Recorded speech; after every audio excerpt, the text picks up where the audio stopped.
love has a way, it's interesting when we tune into it or allow it, of like relaxing and grounding. It also simultaneously opens us up to the infinite, but it has a way of relaxing us because all the shit that we're maybe managing and our own perception, and I want to be this and I should be this, and is it like when we really move into a space of love or acceptance, uh it is like a moment of relief or relaxation. Like, hey, I can chill. I'm loved. I can relax into that. Welcome to the Stay Grounded podcast. I'm your host, Raj Jana, founder of Liberate, and it's my mission to help you become the most grounded, loving, and authentic version of yourself that you can be. Each week, I interview experts in the fields of mindset, spirituality, and emotional well-being. My brilliant guests share their tools, stories, and unique perspectives to help you develop the skills you need to show up fully for the people and things that matter most in your life. Now let's dive in.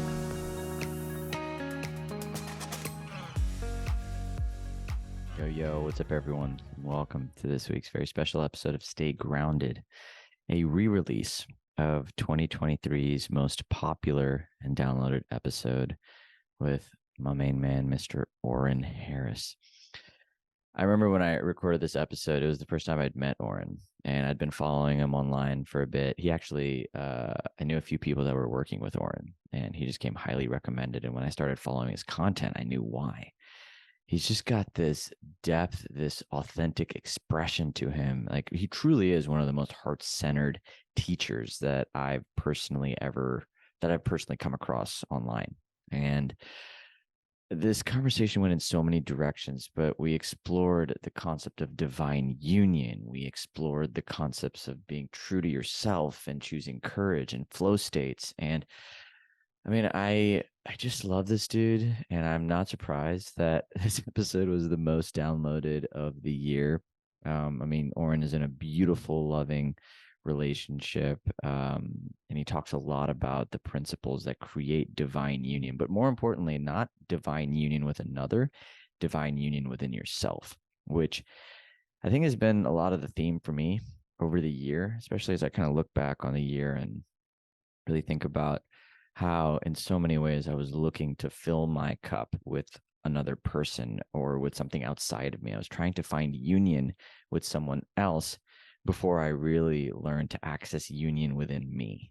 And I think we all get caught on that trap, which is why there's a lot of grace and compassion for the journey, and why conversations like these with Oren are so valuable.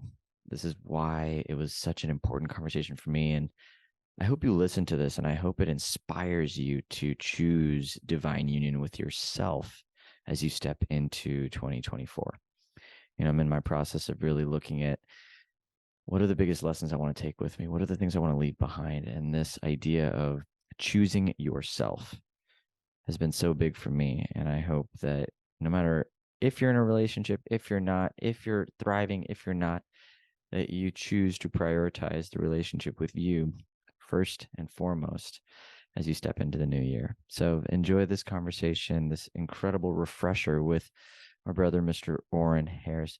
And yeah, I'll see you guys on the other side. I'm currently in a 10-day silent meditation retreat where I'll be getting ready to go into it.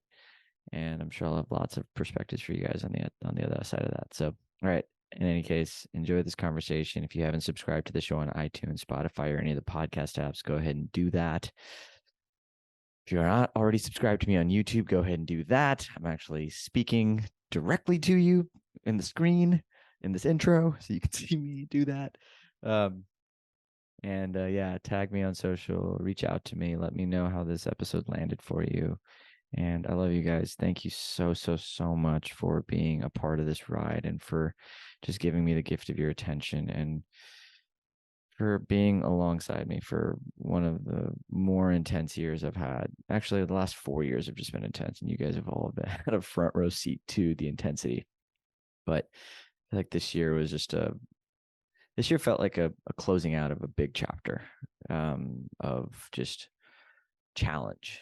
I really feel like I'm stepping into an incredible period of flow and grace and enthusiasm and excitement and just true purpose, like living the living in flow, which we talk a lot about on this episode. All right, I'm done blabbering. Enjoy this conversation with my main man, Mr. Oren Harris. Enjoy. Yo, what's up, everyone, and welcome to this week's very special episode of Stay Grounded. Hope everyone's having a brilliant day so far. Oren, welcome to the show. What's up? Thanks for having me.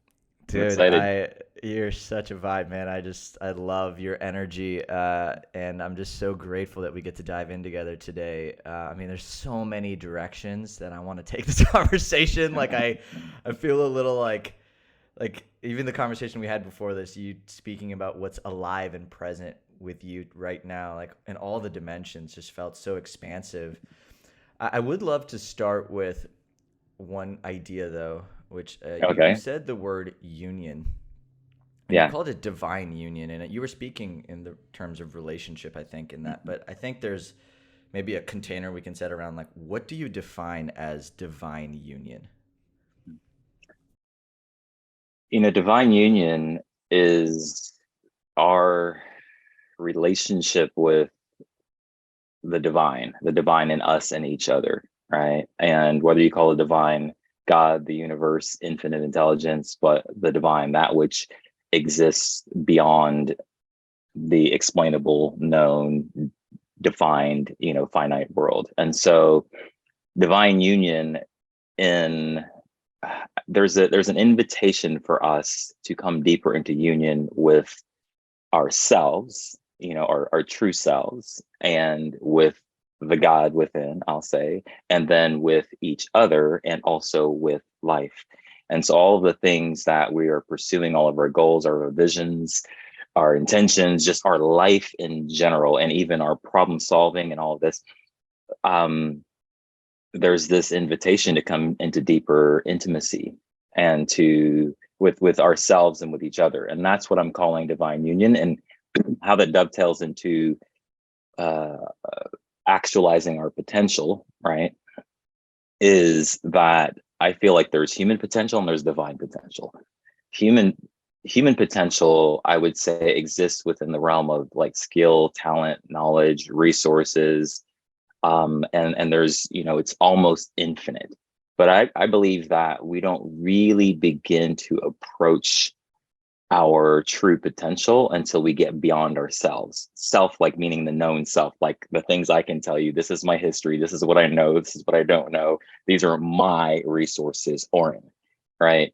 But there's all of these resources, life, the infinite, our intuition, our extended network of community that we haven't even met, that are also part of us. And when we're in union, then we have those resources available, and essentially they are like part of our own power, right? And so, yeah, that's what I mean by coming into union. It's a state of intimacy with our heart, our own soul, and then that extends out in our relationship with each other in life.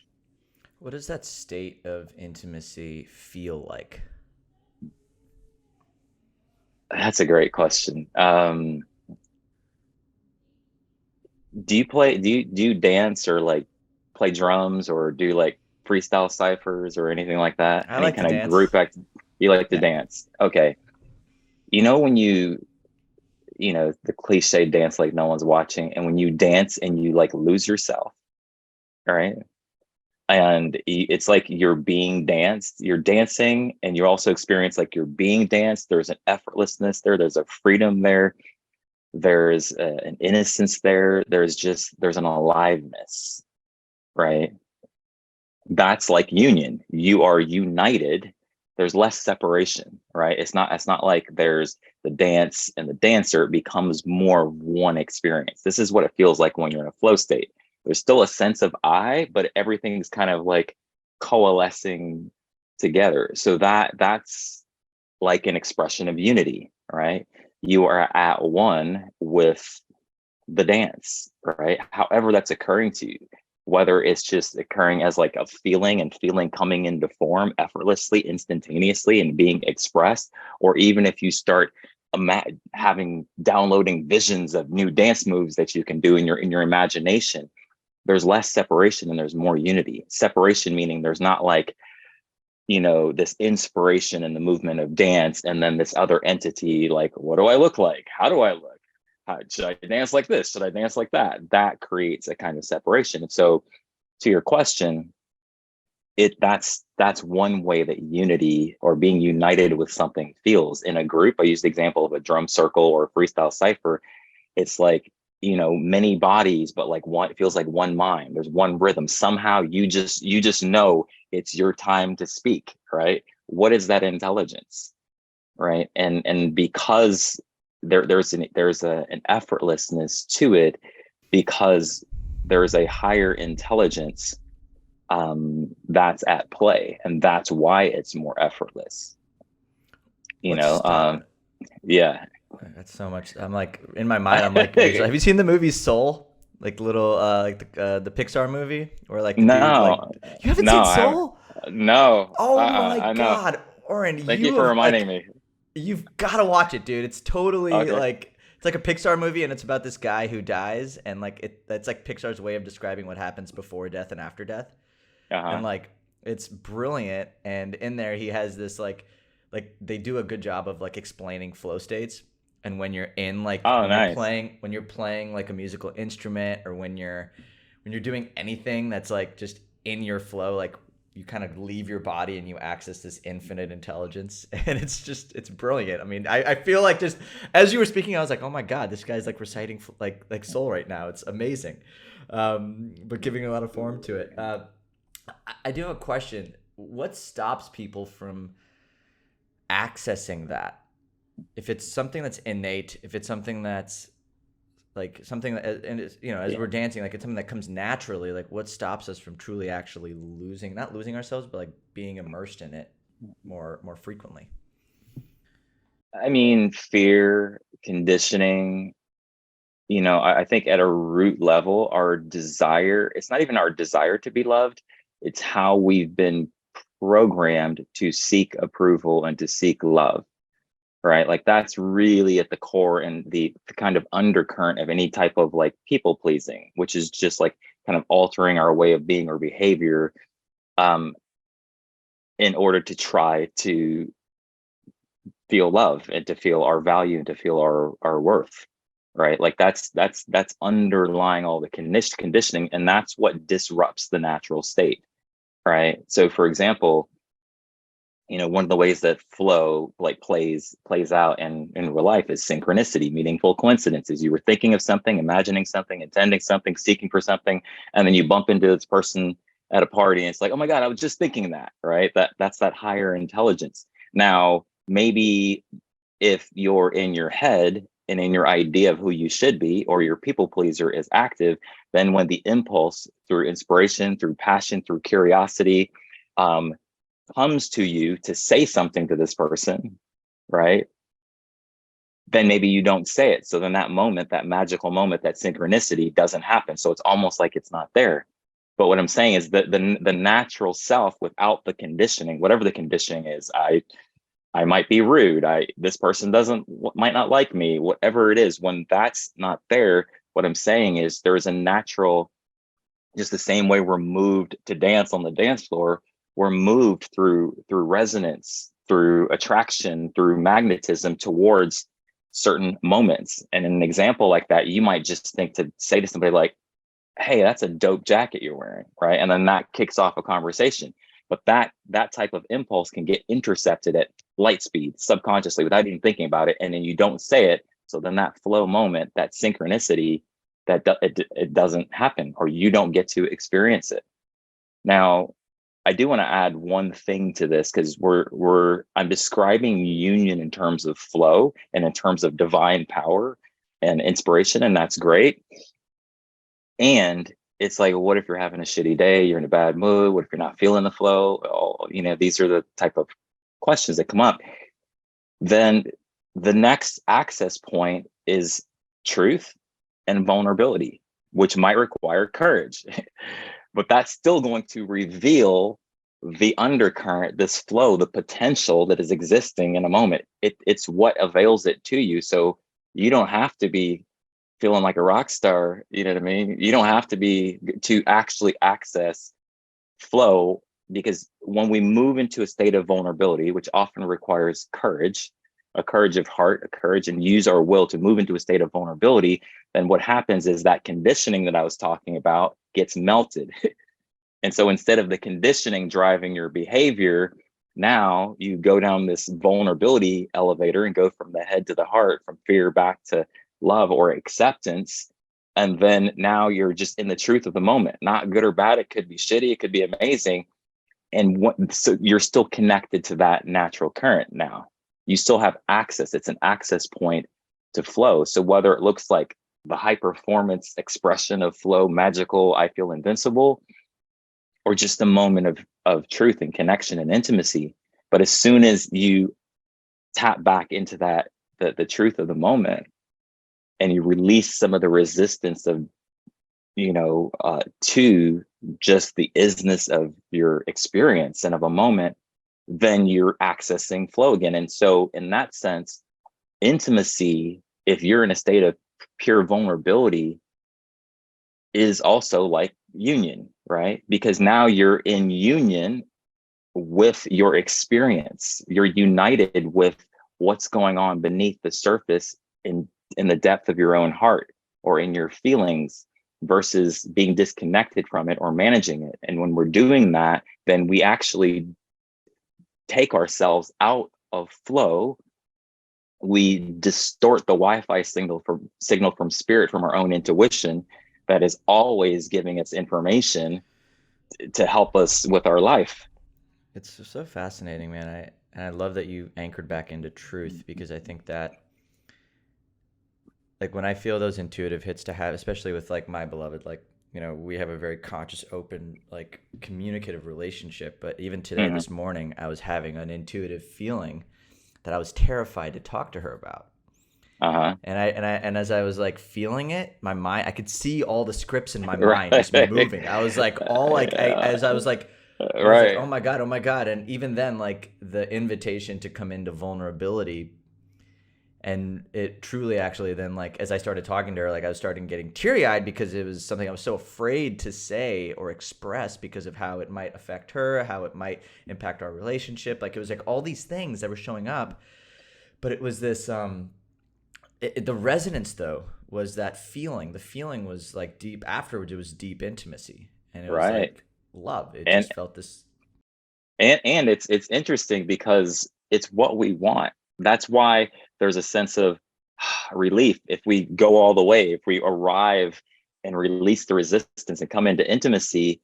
It's not the way our ego would have designed getting the relief or the power that we're seeking.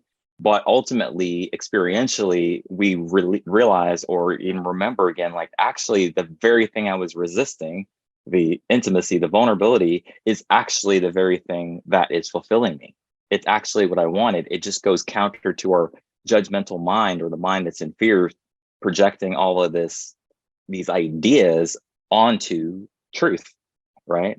And so then we can create this resistance and this appearance, and even convince ourselves that, hey, we'd rather be in self-preservation or managing ourselves, or thinking of the perfect thing to say to try to make connection and love, instead of what's actually going to create connection and love, even if the journey getting there is a little uncomfortable, but that's why going back to courage and will, and applying our courage and our will to the directives of our spirit or our heart that might be saying, hey, say it anyway, you know what I mean? Like lean in, then the prize is intimacy. And from intimacy, this is how it dovetails back into like flow or into creation, is that then it's possible to create. It's more possible to create whatever you're trying to create with another person and on any scope, because now you have more power, because you're not using your power to manage your emotions, which is inevitably going to keep you stuck in your head. Yeah. And there's very little power that we can generate in our head. How do you cultivate courage in yourself? That's a great question. Just like immediately what came to me is, I feel like the more I've accepted myself, I hadn't thought about this particular answer, because obviously there's not one answer, but the more I've accepted myself, the more I've loved myself, what that's translated into is a sense of honor, respect, and trust of myself. And somehow, this is just what's coming to me, that has translated in more courage, and more courage to be myself. And I'm kind of thinking out loud, like, how is that correlating with courage? But that's one of the things that has created more courage, relationally. And so yeah, that's the first answer that came to me. I think what's coming through for me as I'm hearing you say that is, at least in my experience, like, it's the more I see myself, the more I'm willing to allow other people to see me. So there's Yeah, like this so there's this element of the more self-acceptance I practice, the more I'm willing to shine the light on all the parts of me that I might be holding judgment around, or all the parts of me that I might be condemning or pushing away. It creates the space for, like, yeah, okay, like, I can see myself, maybe I can invite another to see it, but it starts with you. yeah. It starts with self. And yeah, I'm kind of fascinated by this at the moment. I'm like, What's I also, fascinating you? Oh, go ahead. well, what's fascinating me is, like, I don't have prescribed answers, right? And my path is multidimensional, just like everyone's, right? It's not like I took a 3-step program to courage. Life has been my teacher, love has been my teacher. And so it's fascinating to speak this answer in terms of one of the ways that I built courage. That's what's fascinating to me. And I think that, adding to that, in self-love and self-compassion, which creates sight, spiritual sight, to see and accept my own innocence and be able to see someone else's innocence, then that's also expanded my awareness. And I think that, on a basic fundamental human level, we are moved by pain and pleasure. And so the more I've grown in courage, but also by growing in love and growing in awareness, and realizing, like, what is really happening, and what is really true. And so it's inspired me to apply my courage towards my heart, towards truth, and to fall in love with truth, and to be willing to die, in a sense, or die to any perspective I'm holding, to die. You know what it is? I've also died, metaphorically speaking, and been reborn so many times that that's stimulated a lot of courage in me. And death in a moment might just be like, this is the innocence and the truth of my heart. I'm shaking and afraid to say this thing, and then I say it, and I go through that and have the revelation, the realization, and come into greater power and realize again. I've done that so many times that it's developed a kind of courage of heart, right? Because I'm like, I can see, no matter if I try to avoid this, I can intuit and see and know what is true fundamentally about me, in terms of my innocence and who I am, and the purity and intentions of my heart. And I've been willing to meet with these moments of vulnerability within myself and with life so many times, that it's developed a certain kind of courage, because I'm like, you know what, I'm not interested in fooling myself. Yeah, the truth can be uncomfortable, love can be uncomfortable, and you know what it is? At some point, the scales tipped to where not living in truth, not moving towards love, and maintaining this became more painful Yeah. than the pain of, whatever, rejection or being misunderstood. At some point, the scales tipped, and that developed a kind of courage or motivation, because I'm like, you know what? Uncomfortable potentially in both directions, but one has a high upside potential. The other one is predictable misery. And I die within myself. And and you know what I mean? What do they say? Die with your music still in you. Or one of my favorite quotes is, if you bring forth that which is within you, then that which you bring forth will save you. If you do not bring forth that which is within you, then what you do not bring forth will destroy you. Mm. Mm. Mm. Talk about an inspirational quote to bring you into truth. Like, I mean, it's like because that's the big fallacy, right? It's if we somehow, some way control the outcome, if we somehow, some way feel safe, we will be more fulfilled or happier, or Right. in the future things will be exactly what we need it to be. But it's the biggest fallacy of all. Like, I mean, It's the Matrix. it's It the literally Matrix. that might just be the Matrix. It's, I want to key in on a few things you said, and I'm going to just say both of them. So whatever feels like being answered, go ahead. One is, you mentioned being able to see the innocence of yourself and the innocence of another. I'd love for you to unpack that idea. And then two, I think you said something about, like, at some point the scales shifted. Yeah. And can you actually remember moments where you did feel the shift? And what was the dialogue happening for you that, like, made you realize, like, because I think that's a really powerful anchoring point. I think most people, it's like an uphill battle in the beginning to see yourself, to feel seen. And, like, I'd love to paint the upside of, like, what that shift even feels like, so that it can inspire people who are on that path of, like, having the hard conversations, doing the things they're afraid of doing, but they don't feel like it's natural to them yet. Right. Yeah, I definitely remember many moments, and I'll start with a key phrase that came to me, and I've shared this before, is I'd rather betray the world than betray my own soul. I'd rather betray the world than betray my own heart. And what that meant for me was not betrayal in like a negative sense of being out of integrity, but I'd rather be in the truth of who I am, and be misperceived, be perceived as if I'm causing pain or as if I don't care. I'd rather that, if it came down to it, I'd rather that happen than betray my own heart, betray my own soul, and try to manage people's perceptions and show up a certain way, but then start dying inside. All right. So that was one key marker. And I remember a moment in time where I was having this text message conversation with someone, and they were going through a little bit of a hard time, and they texted me. I don't remember exactly what the text said, but basically they were perceiving that my response, they were perceiving that I didn't care about them, that I didn't love them, right?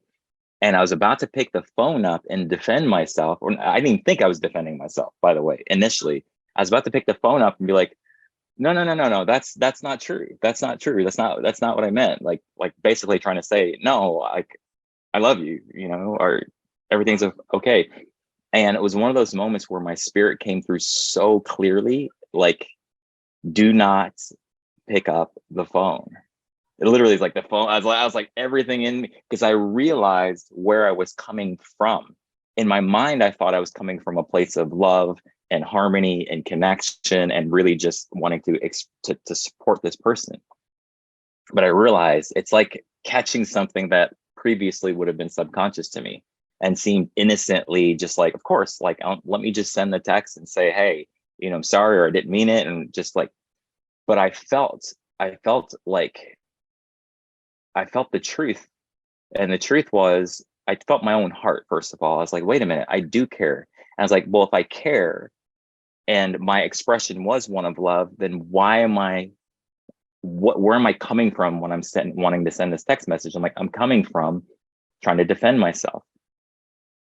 And that's when it's like I got access to my subconscious in that moment. I'm like, oh, I'm trying to defend myself because I'm feeling uncomfortable and what I'm perceiving as a loss of love here, or this person is perceiving me that I'm not being loving. So how I actually feel in my heart and how I'm being perceived and received is different. And that was painful. So I'm like, oh, my response to them, even if it sounded loving, like, hey, I love you, or let me explain myself, was actually coming from fear. It was coming from judging myself. And I recognize it as a kind of betrayal of my own heart. And so my spirit was just like, don't respond unless you're truly moved to respond from your heart. And that next 5 minutes was a long 5 minutes, because as soon as I took my attention off of the innocent defensive response, or trying to defend love or defend the perception here, as soon as I took my attention off of that, the pain got louder.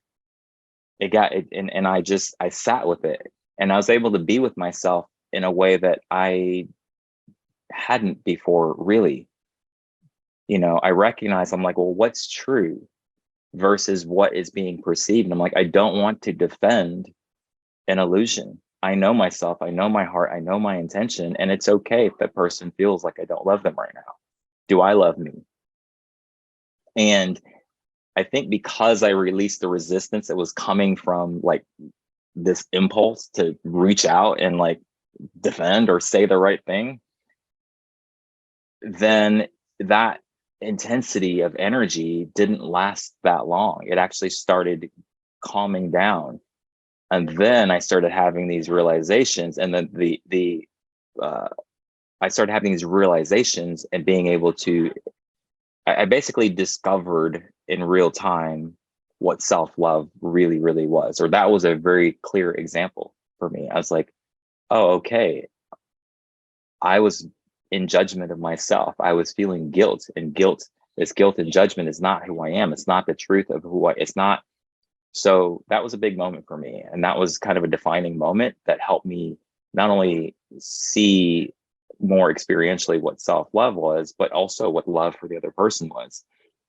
So then fast forward, I did wind up sending a text message, but it came from the compassion that I had received in myself because I actually turned my attention to myself. And I don't remember what I said, but it was a true expression from my heart, and one of love, and one that didn't require them to change and say, hey, feel better so I don't feel bad. You know what I mean? Tell me I'm a good person.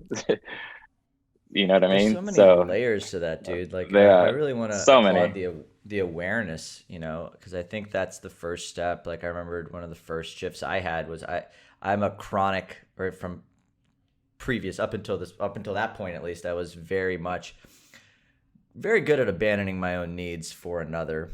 And I would constantly be thinking about what another person's experience is, and constantly like over analyzing, trying to create the experience for them. And it wasn't until and it's really cool to hear even you say like you felt the call from your spirit, like you felt it. And I think I know, and I'd love to unpack that with you too, because I think there's a lot of brilliance there. Like for me, it felt like just like an awareness. There was like a consciousness that was present that was like, oh my God, like you're doing it again. And that was the noise. And then I like calmed down. And I remembered I was actually about to send like a 10-minute voice note to this person, which nobody should send a 10-minute voice note to anybody. By the way, but I was about to do that. And it was like this whole over explaining. And it wasn't until I had that shift and that pause that I like got to sit with the anxiety of what was there in the moment. Right. And that became the greatest teacher. And so I think there's something about us not being calibrated, maybe. Like that took a long time of me getting like intimate with what's truth and what's the noise. And so do you have practices that you follow to sort of distinguish between truth and noise real time now? Or like as you've kind of developed that skill set for yourself, like how's that journey evolved for you? Yeah, I like the evolution piece, because it's so ingrained now that like the resonance and frequency of truth is just glaring, that even the most subtle thing, it just stands out to me. Yeah, I feel that. I totally feel that. But that's definitely been an evolution, and I think that, one realization that I had years ago was that all fear is a fear of feeling, right? If you trace down any fear, it's a fear of feeling something. It's that one moment, it's not about the comment on your Instagram thread. It's about what is that feeling that you have a hard time feeling, or that you do anything not to feel that one feeling. right?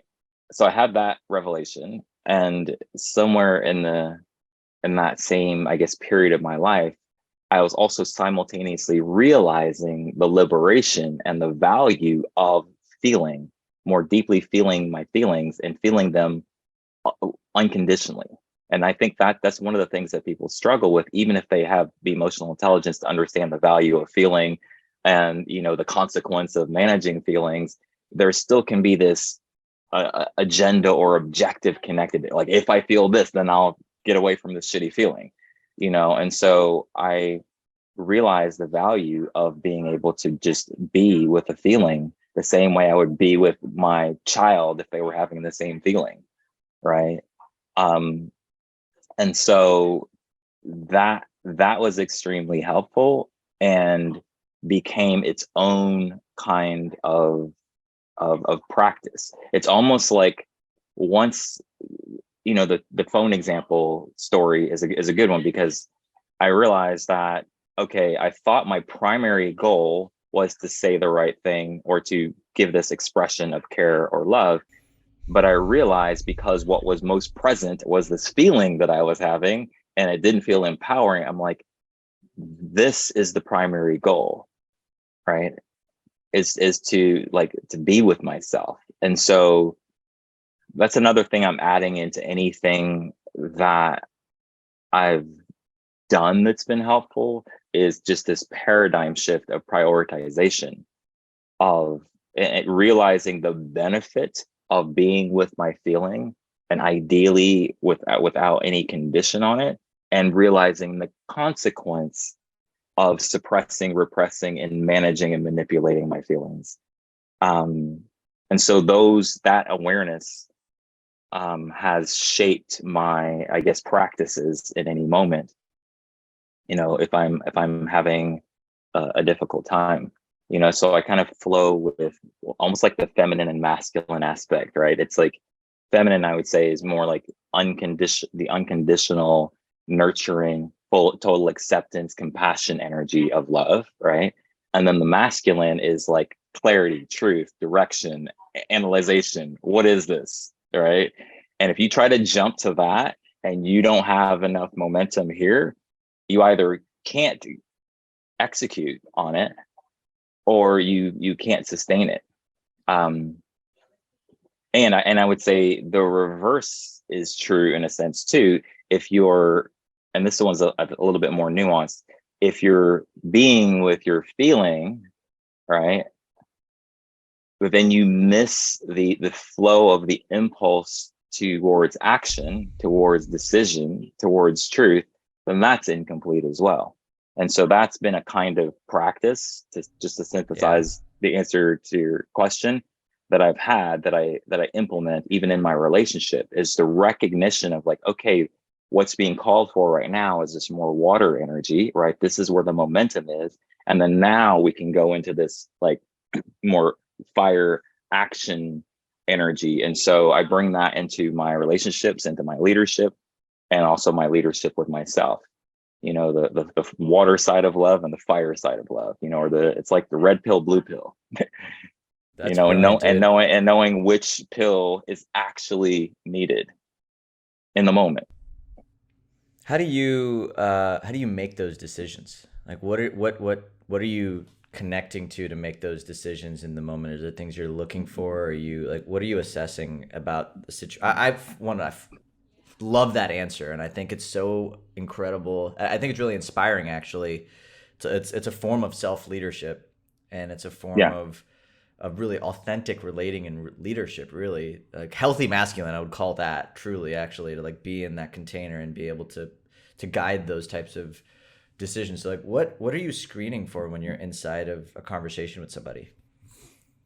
Yeah, well, whether it's with someone or with myself, it's like we're getting impulses from this infinite intelligence I spoke about at the beginning of our conversation.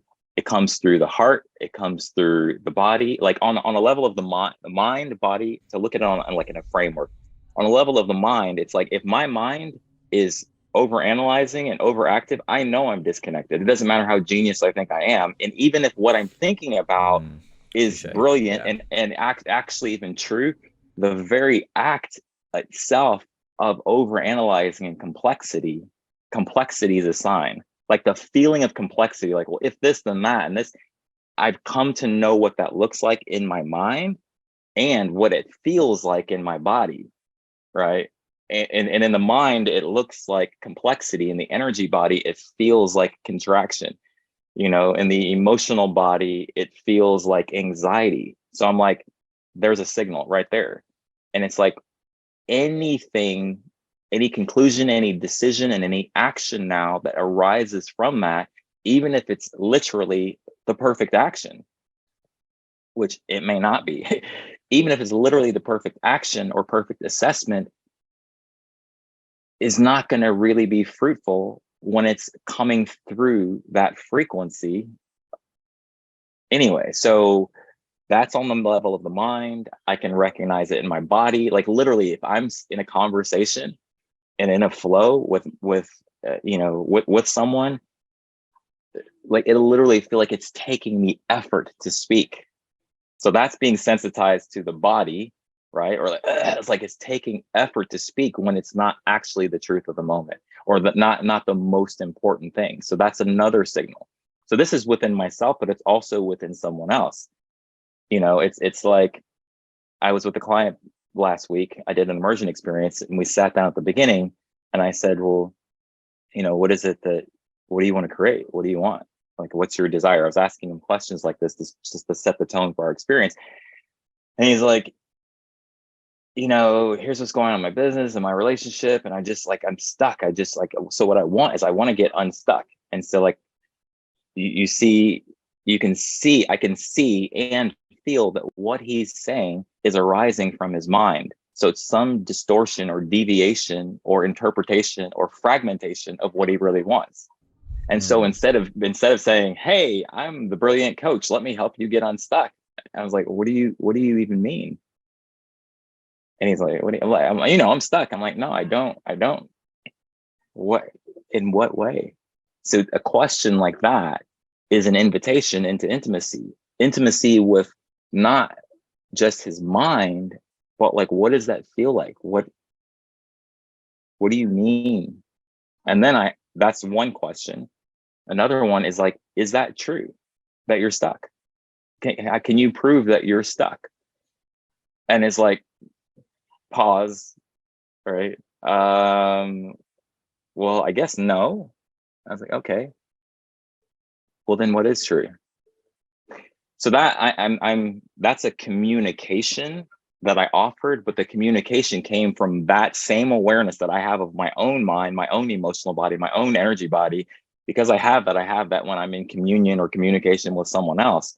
So I can feel the differential between what's going on inside them and the purest communication and what it is that they're saying.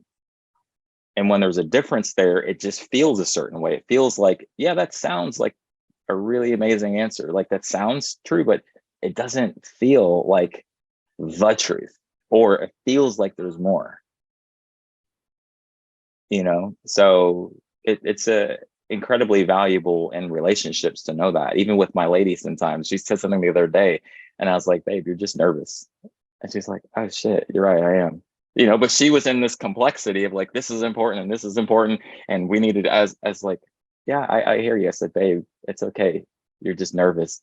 And she's like, oh, I'm nervous. You're right.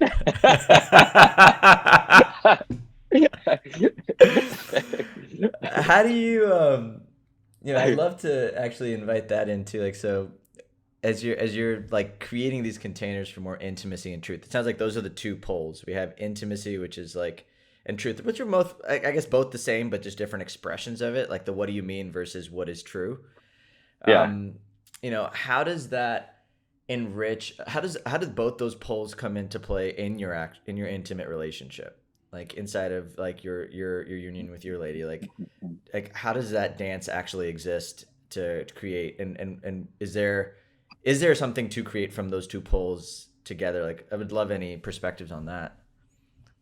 Yeah, it's not a like linear formula, but usually there's some form, like if there is any tension or conflict, whether it's conscious or there's just tension and conflict happening beneath the surface, it starts with connection, right? But connection is not like positive or negative. We got to get out of any ideas of what connection looks like. Connection is truth. It's like, what's the truth of your experience, human, in front of me right now? Good or bad, right or wrong, nothing. Just what is it? Like, who are you right now? Like, what's going on in your internal world? You're like, that's what I mean by intimate. And so the mind, once again, in judgment, might think that, we need to be something other than what we are, and that's going to create connection, but that's what creates disconnection, right? And so it starts with connection. And so in my relationship, if I feel one of the first impulses, if I'm in a moment of conversation with my woman, it doesn't matter what we're talking about. If I feel like, we're not actually connected right now, then it's like, step one, let's connect. And the thing that disconnects most people is some management of their internal world, which is having them be more so in their head rather than in their heart. So there's a disconnection happening there. And that's why I question, like, especially if you really mean it, like, how are you doing? How are you feeling? What's going on? Is a connection type of question. And then once a connection's established, it opens up the potential for forward momentum on any creation, even if it's just like, hey, let's make a plan together, right? And so I prioritize connection, and I've just gotten really good in my relationship with either, the example of like just offering something and trusting that, like, boo, you're nervous right now, it's okay. Or asking her, like, there's so many gems here. I'm trying to think of specific things. Sometimes if she comes to me with something, and let's say that she is a little bit like trying to problem solve or feeling off in some way, whether it has something to do with our relationship or her business or whatever, I'll ask her sometimes. I'm trying to think of something literally I said before. Oh, it's like, do you want my unconditional love and presence right now, and like kind of like a hug, or do you want the oracle? All right, she calls me an oracle.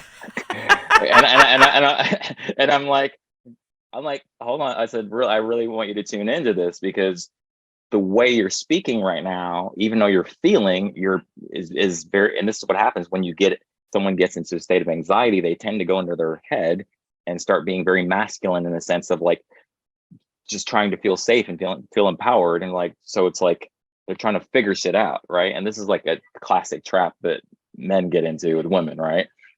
And then so I'll ask her sometimes, like, that question, because here's the thing: if I start offering her solutions, but she really just needs a hug, then it doesn't matter how brilliant the solution is. So I lead with acceptance and love, kind of like that's primary.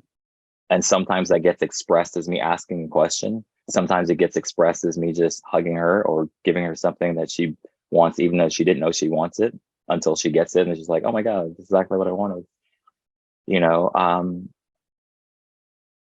And then from there, anything that's creatively oriented, like planning, problem solving, creation, what are we going to do for the business?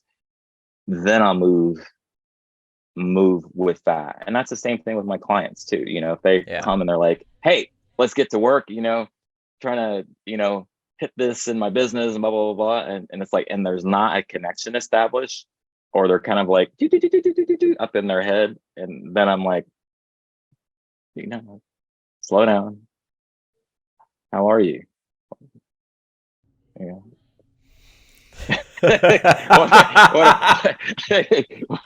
I'm just like imagining the avatar of your client right now, and like this guy just like super high A, about to get it, and like you just like pause the shit out of him, and you're just like, dude, chill for a sec, and like just how are you?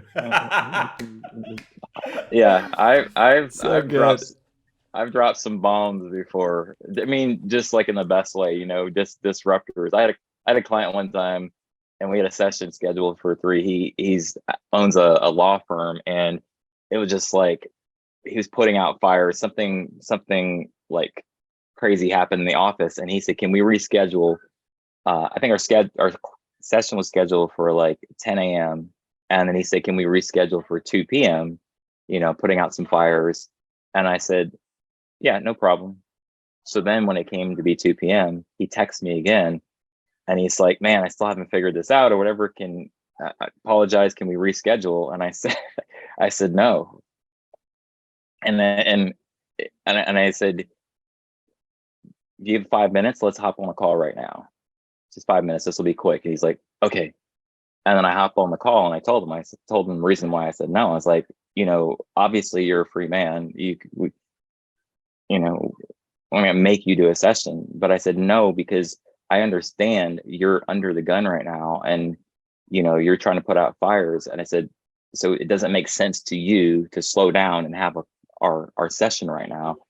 And I said, but you're running around on a hamster wheel right now, and it's innocent, and you're trying to do the best that you can. But what if you're wasting time? I said something like that. Anyway, long story short, we did the session, and he was able to solve his dilemma. But it was another moment of, it is another flavor. Instead of like, "How are you?" It's like another form of disruption that's really coming from me being willing to love, but in the form of express a truth in the moment that might be uncomfortable. It's like, it's not like I needed to have a call with him, but that's what my spirit said was, "No, I'm not gonna reschedule or convince me. Let's talk for 5 minutes, and then convince me if you still think we should reschedule, then I'm open to it." I love. If I was trying to be a good coach instead of being love and just serving and trusting my own heart, being open, like it's not like I was trying to control him, then I wouldn't have said that. Yeah. Well, that's the piece. It's like, I think what I'm loving most about you as a being, to be honest, whether it's in relationship or as a coach or just as a dude who's just living his life and practicing awareness and stepping into yourself, like, I just appreciate how calibrated you are to your heart and and letting that be the guide. And it's Mm. really inspiring, man. And I think that's the thing I felt the second I kind of saw you, as like just this energy. And I was like, holy shit, this dude's just such a vibe. Because that's what I was feeling. I could feel your heart, and I could feel it pour into the way you speak, the way you communicate your ideas, Mm. the way you're expressing yourself, the way that you do openly inspire. And it's really awesome. And I just have to mirror that to you, Mm. because it's Thank just you. it's a really beautiful thing, man. And I'm really grateful that that I got a chance to sit here and just ask a bunch of questions and be a Yeah. humble student just listening, because it's just I love the way you exist. And so I really just want to say that, because it's a beautiful Thank thing. you. Thank you. I appreciate that, brother. You Yeah. got Thank you it, for man. that. Thank you for that reflection. So if anybody wanted to learn more about you, get in touch with you, hear about your offerings, what would be the best way to do that? Instagram at Oren Harris, ORENHARRIS. And my website's also orenharris.com. And I also have a free community called the Limitless Circle that can be accessed also through Instagram, through my Instagram bio.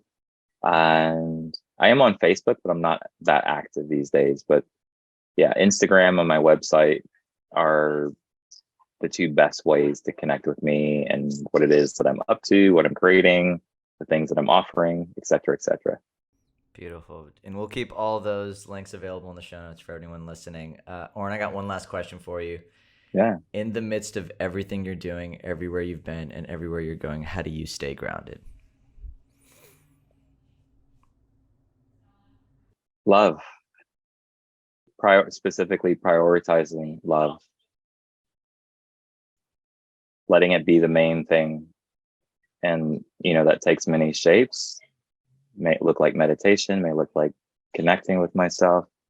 It may look like reaching out and expressing my love to someone else. But love has a way, it's interesting when we tune into it or allow it, of like relaxing and grounding. It also simultaneously opens us up to the infinite, but it has a way of relaxing us because all the shit that we're maybe managing and our own perception, and I want to be this and I should be this, and like when we really move into a space of love or acceptance, it is like a moment of relief or relaxation. Like, hey, I can chill. I'm loved.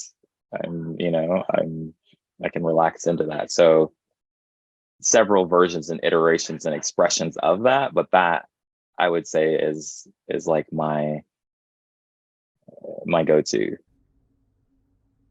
Yeah, I love you, dude. You're just you're just a big. I'm just grateful that we're connected, man, and I'm grateful that we got to experience just your light on this episode. And no, I'm just grateful. So thank you for being as you are. Thanks, bro. Everybody, that is a wrap for this week's episode of Stay Grounded. I'm your host, Raj. This is your new friend, Oren, and from us, stay grounded. We'll chat soon. Thanks for tuning into this week's episode of Stay Grounded. No matter where you're from or what you're going through, I hope it helps you remember just how incredible you are and have always been.